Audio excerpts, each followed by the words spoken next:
दरअसल मन्नत में मन्नत जिस राज का पता लगाने की कोशिश कर रही थी, मन्नत जहां ये जानना चाह रही थी कि उसकी मां सुनीता है भी या नहीं, फाइनली उसे सच पता चल गया है।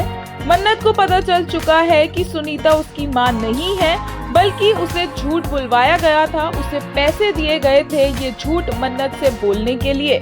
अब असली सवाल ये उठता है कि सुनीता को पैसे दिए तो किसने दिए। मन्नत को पता चल चुका है कि सुनीता तो कभी मां बन ही नहीं सकती थी, तो वो उसकी मां कैसे हो सकती है, और इसीलिए वो सुनीता का पीछा करती नजर आती है जंगल में, जहाँ पर वो सुनीता से ये सवाल करना चाहती है।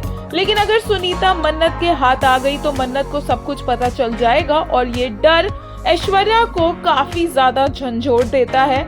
ऐश्वर्या नहीं अफोर्ड कर सकती कि मन्नत को पता चले कि वही उसकी माँ है, और माँ भी तो कैसी माँ। इस राज को छुपाने के लिए ऐश्वर्या इस हद तक चली जाती है कि वो मन्नत को रोकने की कोशिश करने में मन्नत को ही जान से मार डालने में तुल जाती है।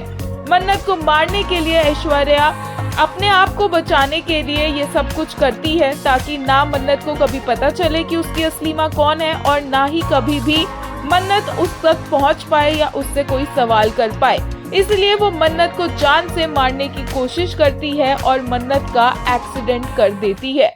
इंटरेस्टिंग होगा देखना कि ऐश्वर्या की इतनी मेहनत के बाद भी, इतने कांड करने के बावजूद भी मन्नत बच जाएगी, और फिर कैसे मन्नत पता लगाएगी कि एक्चुअल में उसको जन्म देने वाली माँ है कौन।